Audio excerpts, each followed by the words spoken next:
warahmatullahi wabarakatuh.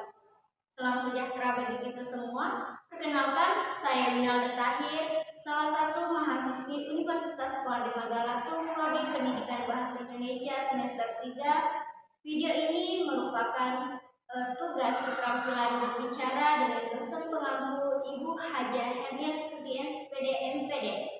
Hari ini saya akan melakukan wawancara dengan mengangkat tema pendidikan. Pendidikan merupakan tolak ukur suatu bangsa, sebab bangsa maju adalah bangsa yang memiliki sumber daya manusia yang berkualitas dan cerdas. Banyak persoalan negara-negara maju diselesaikan melalui program-program pendidikan. Presiden Joko Widodo ingin membuat lompatan di bidang pendidikan dengan menunjuk profesional muda yang memiliki latar belakang cemerlang. Oleh karena itu, Nadiem Makarim dipilih untuk memimpin Kementerian Pendidikan dan Kebudayaan.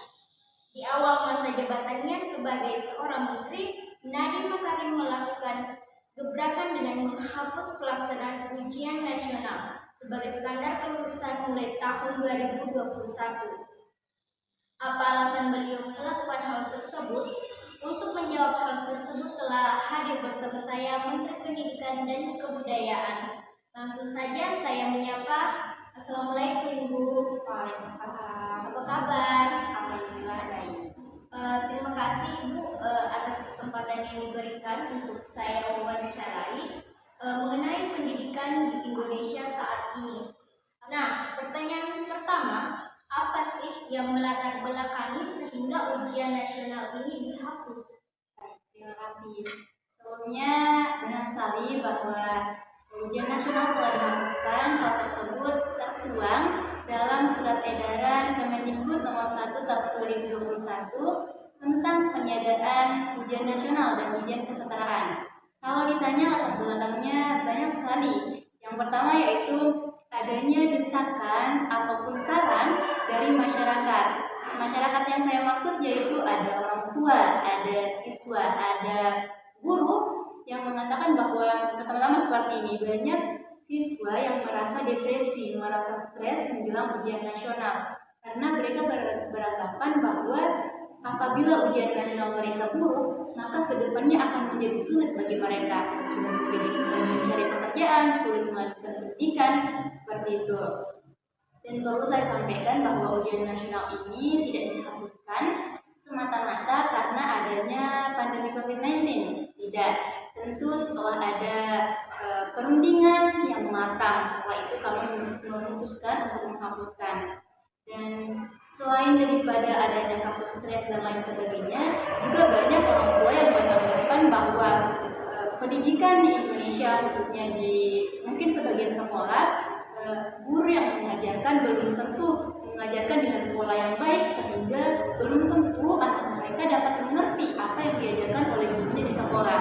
Jadi mereka mengambil inisiatif untuk memasukkan kursus, memasukkan bimbel. Tentu hal tersebut membutuhkan biaya yang tidak sedikit, karena apalagi bimbel sekarang mahal seperti itu. Jadi banyak orang tua yang mengatakan bahwa mungkin bisa diambil tindakan akan hal tersebut.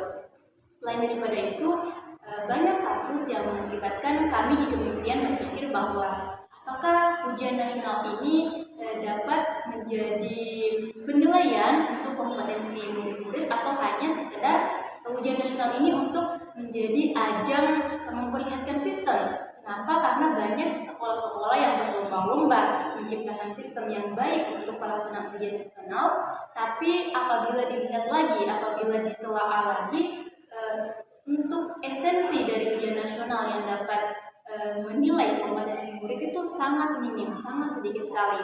Untuk itu kami dari kementerian beranggapan bahwa lebih baik ujian nasional ini ditiadakan dan mencari hal yang lebih baik lagi untuk menggantikan ujian nasional itu, seperti itu.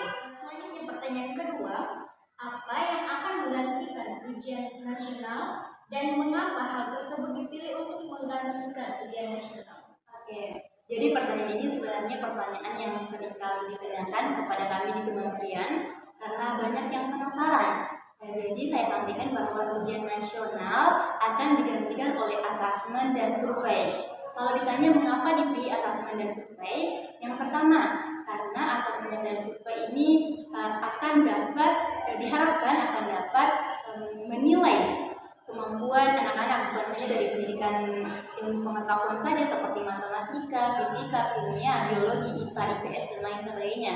Tidak, tetapi lebih dari itu diharapkan untuk dapat menilai sikap, karakter, serta prestasi non-akademik dari anak-anak. Karena banyak anak-anak yang pintar di luar pendidikan akademik merasa bahwa saya tidak pintar karena saya tidak pintar matematika. Tentu hal tersebut mengakibatkan kurangnya kepercayaan diri anak-anak. Sedangkan di sekolah kan harusnya menjadi tempat untuk meningkatkan kepercayaan diri anak-anak, malah menjadi penyebab longsornya kepercayaan anak-anak. Jadi itu juga yang mengakibatkan kami berpikir untuk mengganti ujian nasional ini.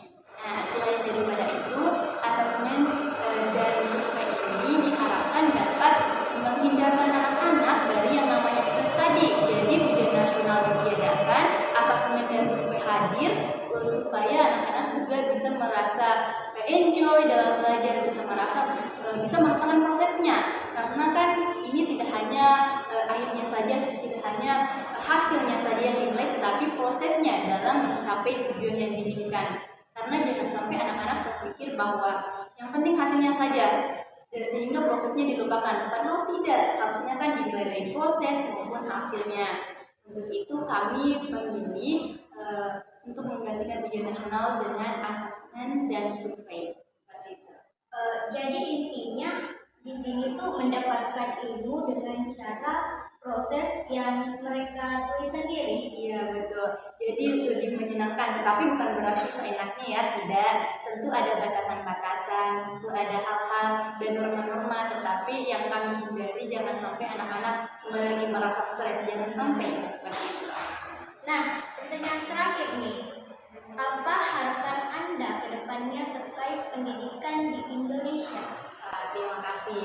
Yang pertama-tama harapan saya terkait dengan penghapusan ujian nasional dan digantikan asesmen dan survei. Semoga kedepannya anak-anak terhindar dari depresi, dari stres, dan lebih bisa menikmati masa mudanya. Karena seperti yang kita ketahui bahwa masa muda itu hanya berjalan sekali dan tidak dapat diulang. Semoga bisa menjadi kenangan yang baik anak-anak maupun gurunya dan orang tuanya, seperti itu.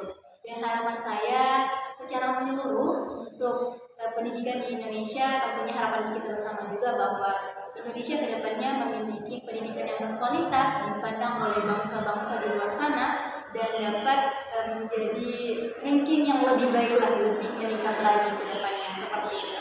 Dan semoga pendidikan di Indonesia ini menjadikan negara kita ini menjadi negara maju seperti halnya negara-negara lainnya. Betul. Jadi kita harus bersama-sama saling rangkul, saling berpegangan tangan untuk menguatkan pendidikan di Indonesia. Wah, informasi baru buat kita semua. Mungkin hanya itu wawancara kali ini bersama saya Winalda Tahir dan Menteri Pendidikan dan Kebudayaan hari ini. Sekian dan terima kasih. Wassalamualaikum warahmatullahi wabarakatuh.